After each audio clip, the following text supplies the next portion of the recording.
Before this video starts, I just wanted to say that this video will have contents of sexual assault, rape, manipulation, harassment, grooming, and much more. So if you're not, okay with that, then please click off this video. I want everyone to be safe here. Also, I wanted to say this is not to put harassment on this person. This is just my story and what happened and a call out.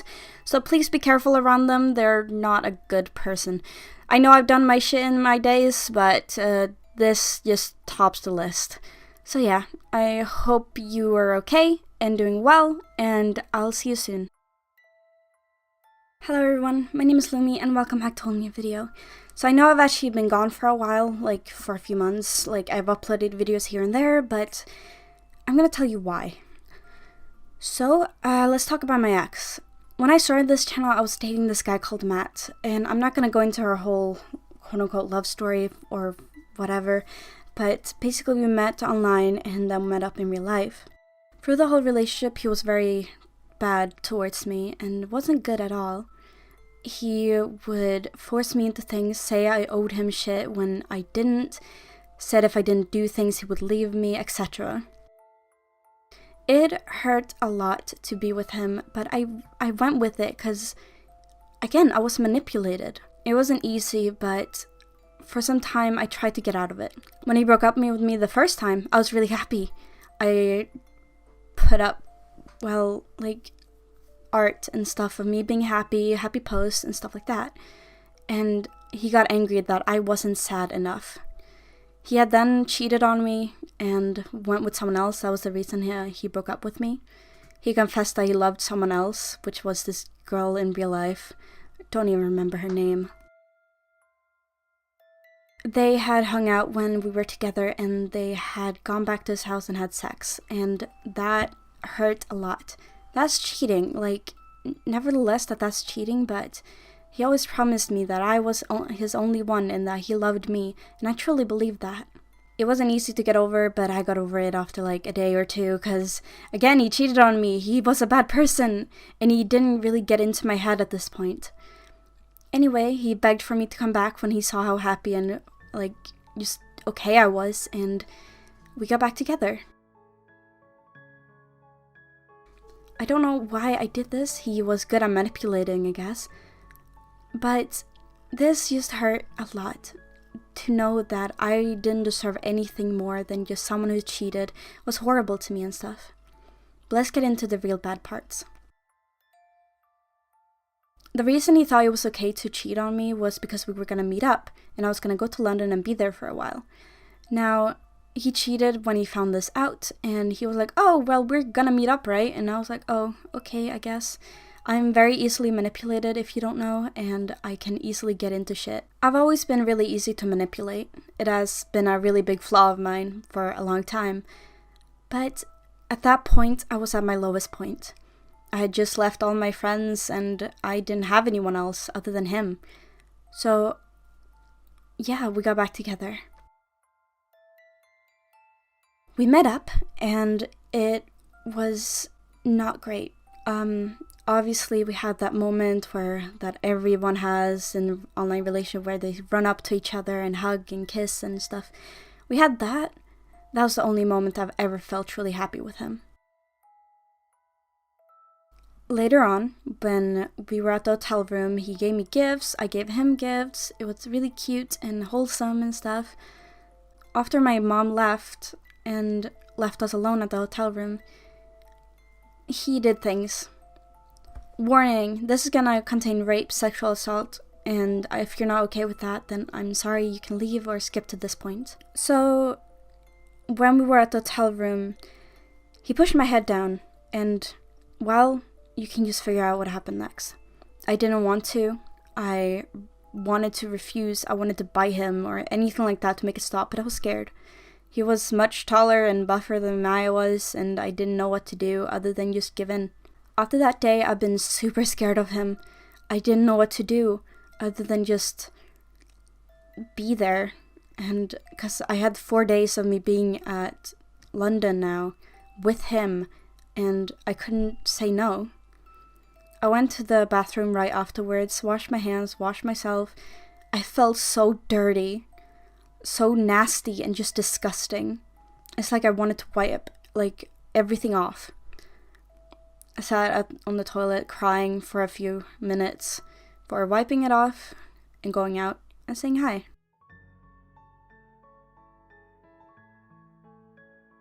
I put on a smile for him. I pretended like everything was okay and everything was fine, but it obviously wasn't. I wasn't okay. After a while, we had to part ways. At that point, we had already had sex. Forcefully.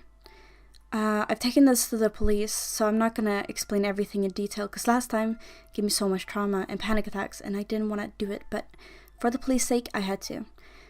Let's sum it up as he forced me to do other things to him. He wanted me to do things to him, and he wanted to do things to me, and I just went along with it. Now here's the thing. He has a condition. If you don't know, it's like filiosis or something like that. So we couldn't actually, like, properly have sex, but it was still, like, successful. He still finished, everything was okay, but we couldn't go on for that long, which was so happy for me. I didn't want it to go on for forever. Anyway, so, I wanted to scare him off. Now, when I was at the airport, I've always said goodbye to him and stuff. I told him I was pregnant for a way to make him escape from me. For him to run away and just for me to be able to escape from him. It didn't go well. He was very accepting of it. He didn't care. He was just like, boohoo, me.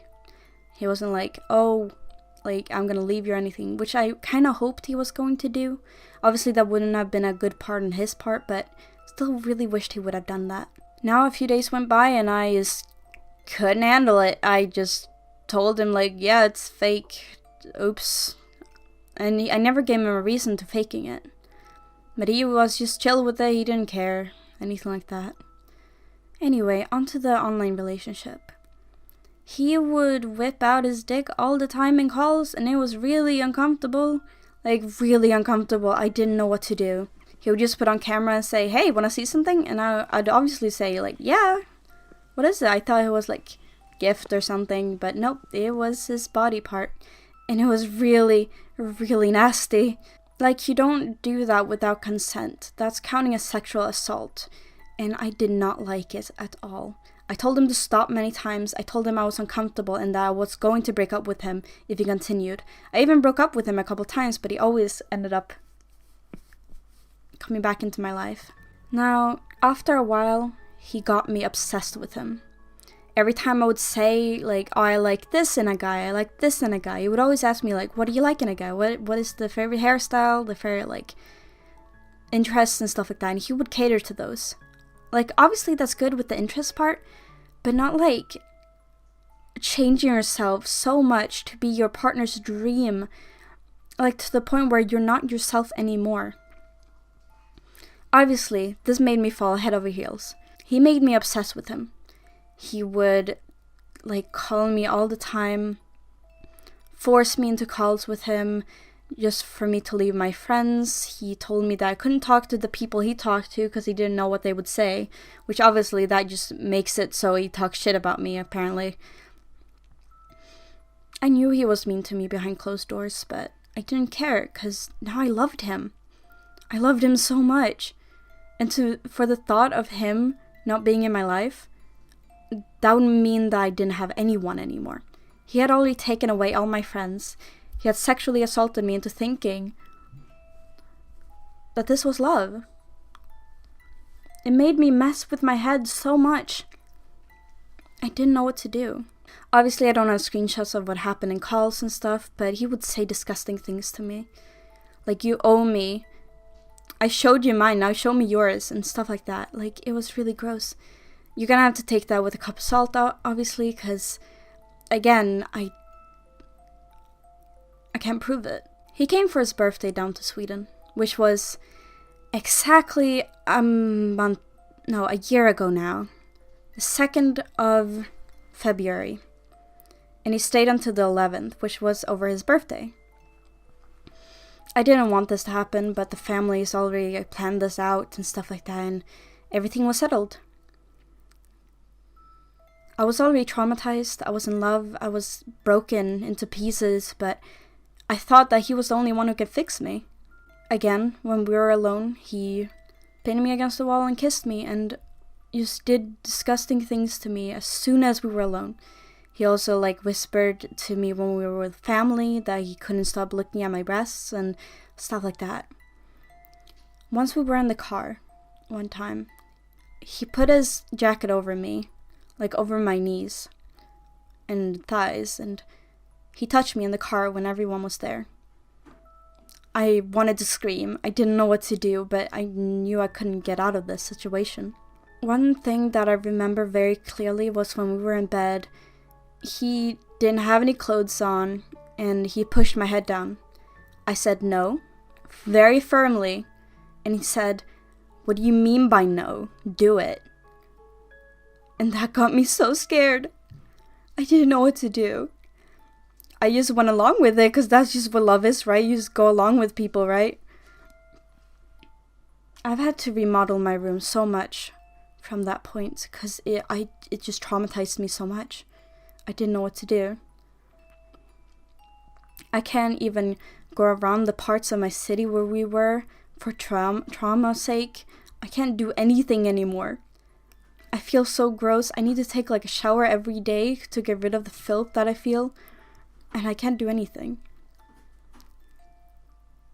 We broke up after a month of him being here.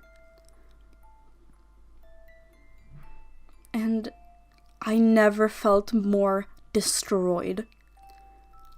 I asked him, "Please, can we talk? Can we just end off on good terms? I accept that you don't want to be with me. Can we please end up on good terms?"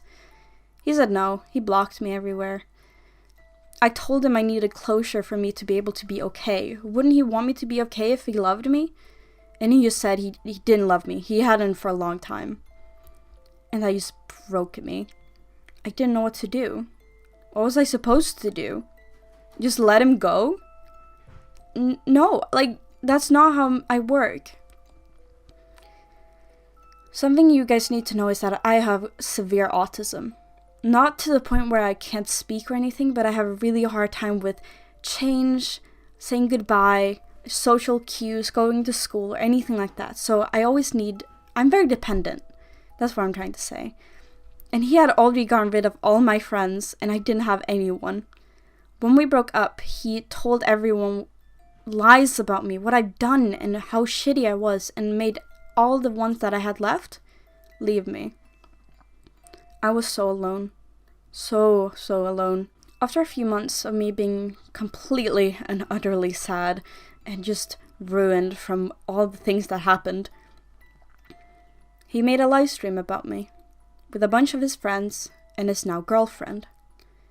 Let me just say, after 2 days of us breaking up, he got with someone. He obviously didn't care about me. He didn't love me or anything like that ever, which also ruined me. He made the live stream with his girlfriend, an ex of mine, ex-friends and stuff. They spread lies about me, making fun of me and my appearance and how I am as a person. You need to understand that me not understanding what's going on was really shocked to see this. I had made live streams about him before, but if he wanted me to take them down, I would. If he were to message me hey, I don't feel comfortable with you talking about me anymore, I would have done that. But he never told me to stop. And you need to understand, me with autism, I don't get hints. If somebody, for example, likes me, I don't get the hints. They need to tell me straight up, "I like you." They need to use those words. And he never told me to stop. He may have dropped hints that you didn't want to talk, but I never got the okay from him or anything like that. Mental health is really important in this situation. If you leave someone with mental issues, you need to make sure they're okay afterwards. Obviously, that's not your responsibility of what they're going to do to themselves or to others, but that's the least you can do. At least the nicest thing you can do. During the live stream, I cut myself a lot. My whole arms were ripped up and cut, and I was bleeding all over the place. I did the stupid decision of sending them pictures because they said it was fake, that I wasn't actually cutting when I told them to. And I told them to stop. Stop the live stream. This is making me really, really really paranoid and sad, and I didn't know what to do. I panicked. And I sent them pictures of my cuts. They laughed about it, said it was funny, and then continued. I made my own live stream, taking pills, taking morphine pills, until I had to go to the hospital, because I passed out. When I woke up at the hospital, they still continued the live stream, laughing about it. When I posted on Twitter I was okay, they didn't care. They said, "Oh, too bad."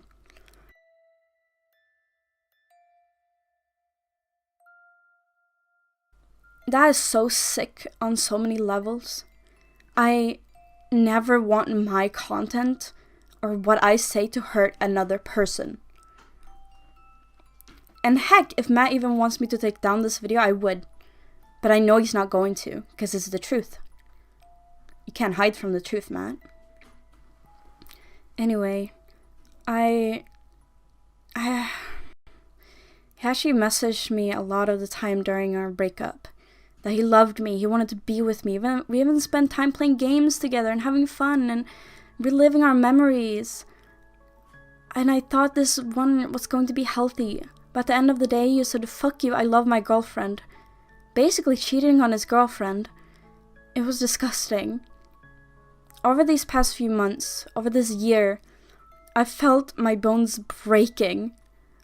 Because I've been so sad, so paranoid, so destroyed.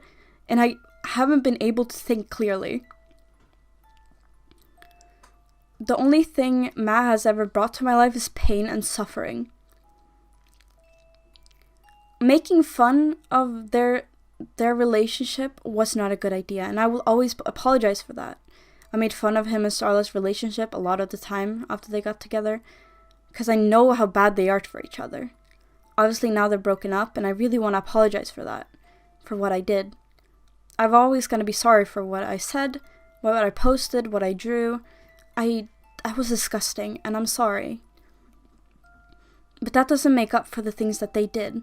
Just because I've done bad things doesn't mean they can do it too. I get I've lied about a bunch of stuff, but I hope you can notice that this video is like the truth, and I don't know what to do. Now he's on his Twitter and his now ex's Twitter, spreading positivity and mental health and Me Too movement and stuff like that.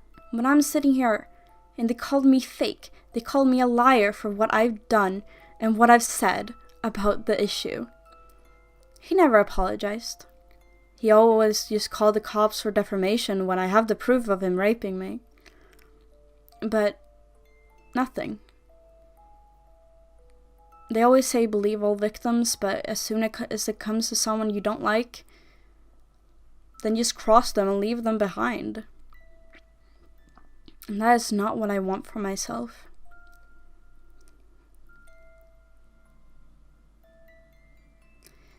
So, at this point, I'm okay. I wanted to share my story now when I am okay. But, yeah. They're just disgusting people. And I hope this shows some truth.